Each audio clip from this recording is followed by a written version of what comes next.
सहस्त्र दैत्यों की मदिरा अकेली डकार गया।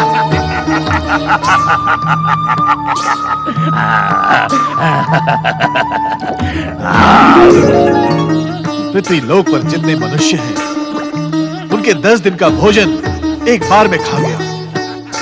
महीनों की मदिरा एक घूंट में डकार गया। सुंदर, अति सुंदर।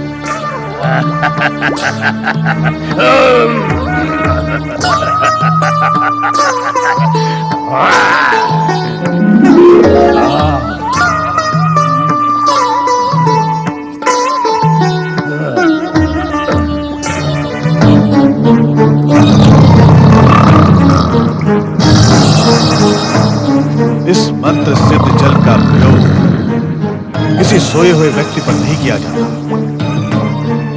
किंतु मेरे पास कोई अन्य विकल्प भी नहीं है।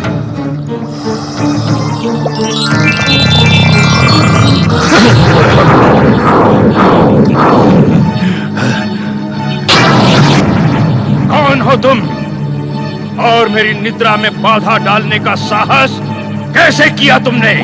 हे मूर्ख, मैं तुम दैत्यों का गुरु शुक्राचार्य हूँ।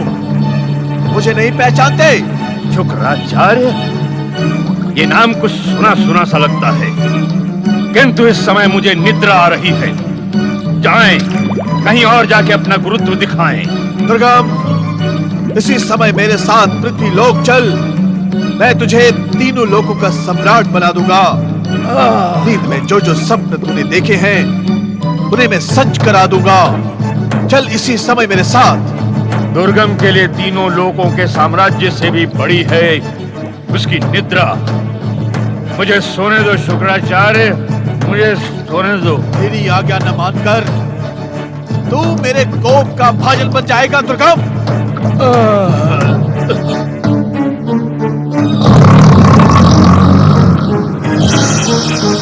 ओम नमः शिवाय।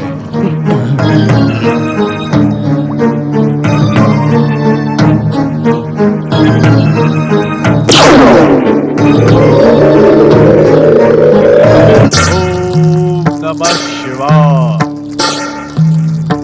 ओम नमः शिवाय।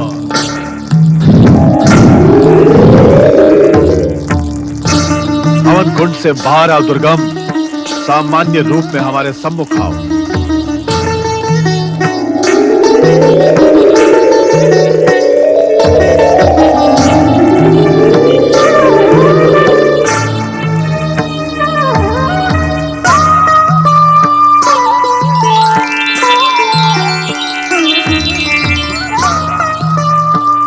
दैत्य गुरु, क्या इच्छा है तुम्हारी? इच्छा तो बहुत है। कहो।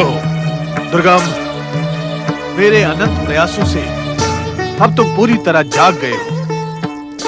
तुम एक महाबली, पराक्रमी, भयानक और विकराल योद्धा हो। तुम्हें महान माता दीदी की सौगंध कि तुम दैत्य संस्कृति का पुनरुत्थान करो। माता दीदी? दुर्गम, तुम सत्य में दुर्गम हो। तुम्हारे मन तक पहुंचना कठिन है, किंतु अब तुम पूरी तरह सचेत हो। हाँ, दैत्य माता दीदी का नाम सुनकर मैं पूर्ण रूप से सचेत हूँ। हाँ दुर्गम, तुम उसी महान माता दीदी की संतान हो, दैत्यों के वंशज हो। अब सोना बहुत हुआ। अब तुम जागकर कुछ ऐसे महान कार्य करो कि तीनों लोकों पर दैत्य संस्कृति का साम्राज्य स्थापित हो। दैत्य शत्रु अपने दुष्कर्मों से समाप्त हो जाए। दैत्य शत्रु? कौन है वो दैत्य शत्रु? आप मुझे उसका नाम बताएं, मैं अभी उसको मुंह में डालकर निकल जाता हूँ। दुर्गम, इतने उत्तेजित न हो। दैत्य शत्रु को निर्बल न समझो। उन्हें निकलने का उपाय मैं तुम्हें बतलाऊंगा। तब तुम दैत्यों के सम्राट बनकर तीनों लोकों पर दैत्य संस्कृति का साम्राज्य स्थापित करोगे। दैत्य गुरु, अब आपकी वार्ता पूर्ण रूप से मेरी समझ में आ रही है। बहुत सो लिया, अब वही करूंगा जो आप कहेंगे। हाँ दुर्गम।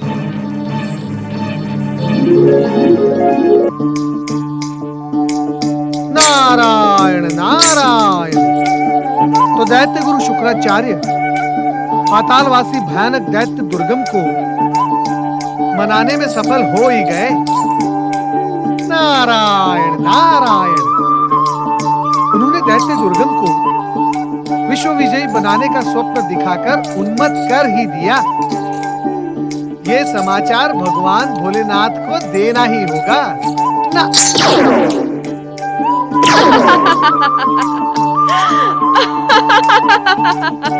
क्या बात है सखी वीणा देवी, आज आपने नारद का संग क्यों त्याग दिया?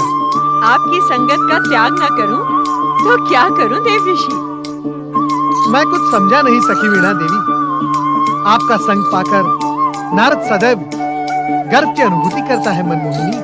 गर्व की अनुभूति करने वाले को दूसरे का दुख दिखाई नहीं पड़ता। दुख? किसका दुख मनमोहिनी सखी? मेरा दुख। आपका दुख? हाँ, मेरा दुख। क्या देवऋषि नारद का कार्य मात्र समाचारों का आदान प्रदान करना भर है? हाँ देवर्षि नारद, क्या आपके पास अपने प्रिय सखी वीणा देवी एवं प्रिय मित्र खड़ताल के लिए एक क्षण का भी समय है? देवऋषि, क्या आप अपने महान पद की गरिमा भूलकर मात्र संदेशवाहक बनने के इच्छुक हैं? नहीं नहीं वीणा देवी, मैं तो समाचार। हाँ हाँ बोलिए। क्या देवर्षि नारद संदेशों के इधर उधर पहुंचाने के अतिरिक्त अपना एक भी कार्य बता सकते हैं? किंतु इन समाचारों में जगत का कल्याण छिपा हुआ है। क्या ये सब भगवान भोलेनाथ तक पहुंचाना अनुचित है? ये हमारे प्रश्न का उत्तर नहीं है देवऋषि। यदि आपको संदेशों के आदान प्रदान में उलझे रहना है तो हमारा त्याग क्यों नहीं कर देते संदेशवाहक नारद जी? क्या क्या कहा? संदेशवाहक नारद जी? हाँ हाँ, अब केवल आपके सखा सखी ही नहीं, सारा संसार इसी नाम से संबोधित करेगा। नहीं नहीं, ऐसी स्थिति में नारद अपने स्वभाव का अविलंब परित्याग कर देवऋषि पद की गरिमा के साथ ही जीवन जिएगा। आप दोनों का धन्यवाद करने के लिए मेरे पास शब्द नहीं है मित्रों। आप दोनों ने मुझे सत्य का ज्ञान करवाकर देवऋषि पद की गरिमा की रक्षा की है। भविष्य में देवऋषि नारद समाचारों को इधर उधर करने का काम कदापि नहीं करेगा। देवर्षि नारद किसी के अनुचर थोड़े ही हैं। हाँ हाँ, देवऋषि पद मैंने किसी की कृपा से नहीं अपितु अपने पुरुषार्थ से पाया है।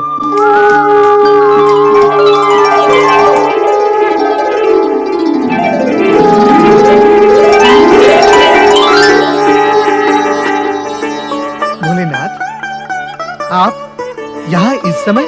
हमें देखकर आश्चर्य हुआ नारद। तुम क्या समझते हो कि यदि तुम संदेश नहीं पहुंचाओगे तो हमें सूचना नहीं मिलेगी? नहीं नहीं भोलेनाथ, हाँ, मैं ऐसा कैसे सोच सकता हूँ? नारद, इसमें तुम्हारा कोई दोष नहीं। मैं कुछ समझा नहीं भोलेनाथ। अहंकार किसी भी प्राणी को अपने वश में ठीक इसी प्रकार जकड़ लेता है। अहंकार? हाँ नारद, जिस व्यक्ति को अहंकार जकड़ने का इच्छुक हो जाता है तो सर्वप्रथम उसके स्वार्थी मित्रों के हृदय में बैठकर उस व्यक्ति को उसकी उपयोगिता का आभास करवाता है।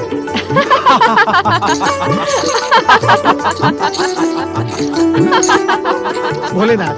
हाँ नारद, तदोपरांत उसके वही स्वार्थी मित्र उसकी उचित अनुचित प्रशंसा का बखान करते हैं। प्रशंसा का भाव ज्यों-ज्यों व्यक्ति को अच्छा लगता है त्यों-त्यों वो अहंकार के भ्रम में उलझता जाता है। आप मुझ पर सदैव कृपालु रहे भोलेनाथ। अहंकार के महासागर से इस दीनहीन नारद की रक्षा करे भोलेनाथ। नारद, तुम हमें बहुत प्रिय हो, परंतु इतना भी नहीं जानते कि हम अहंकार का भोजन करते हैं। अहंकार को बचाने में ही हमें आनंद प्राप्त होता है। प्रभु, भक्तवत्सल, परमेश्वर, मेरे अहंकार का भी भोजन करें। प्राय हम अहंकार में उलझे व्यक्ति का शीघ्र उपचार नहीं करते, उसे भटकने देते। शिखर पर पहुंचा उसका अहंकार स्वयं उसके सर्वनाश का कारण बन जाता और तब हमारा प्रचंड क्रोध उस शिखर पर पहुंचे अहंकारी का भोग लगाता। किंतु किंतु किंतु क्या भोलेनाथ? तुम हमारे प्रिय और परम भक्त हो ना, तुम अहंकार के भ्रम में उलझो, यह हम कदापि स्वीकार नहीं कर सकते। सर्वेश्वर, आपने इस दीनहीन नारद की लाज रख ली। मैं इसी क्षण अपने दोनों स्वार्थी मित्रों का परित्याग कर। नहीं नारद, इनकी विश्वसनीयता पर संदेह न करो। किंतु प्रभु, इन दोनों ने ही तो। जानता हूं, किंतु इसमें दोष इनका नहीं, तुम्हारा है। मेरा? हाँ नारद, तुम्हारा। यदि तुम अपने मित्रों को पीड़ा पहुंचाओगे तो उनके हृदय में उठने वाली व्यथा का लाभ अहंकार उठाएगा ही। भोलेनाथ, मैंने ये पीड़ा पहुंचाई? तनिक विचार करके बताओ नारद कि तुमने इन पर कब से कोई मधुर राग नहीं छेड़ा। इन्हें तुम्हारे संग की अत्यधिक आवश्यकता है। मैं क्या करूं भोलेनाथ? जगत कल्याण के दायित्व से मेरे पास एक क्षण भी शेष नहीं बचता है। इसका भी उपचार हमारे पास है। सुनिए वीणा देवी। जी भोलेनाथ। और खड़ताल जी आप।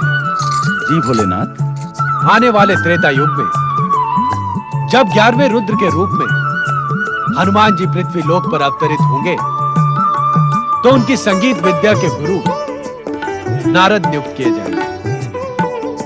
हनुमान शिक्षा के मध्य नारद आप दोनों का भरपूर प्रयोग करके आप दोनों को तृप्त कर देंगे। जय भोलेनाथ।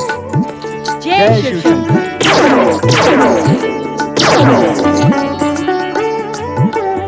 भोलेनाथ, भोलेनाथ, आपने मेरे अहंकार का भोजन कर और मेरे मित्रों का संग स्थायी करवाकर मुझ पे बहुत बड़ी कृपा की है।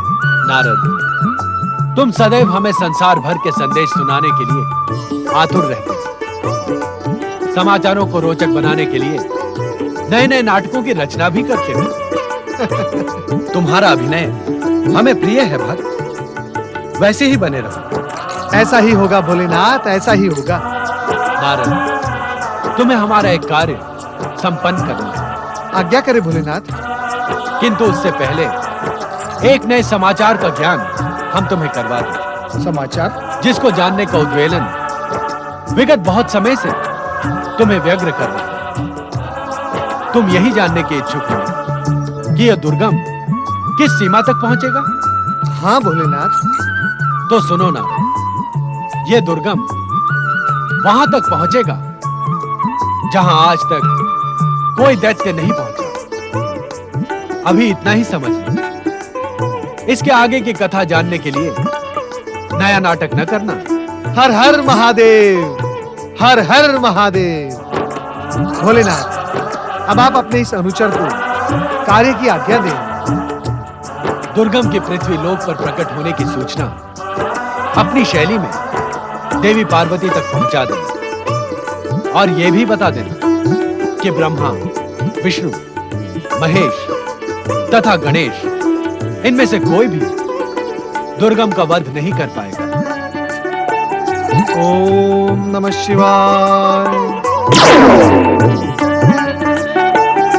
नारायण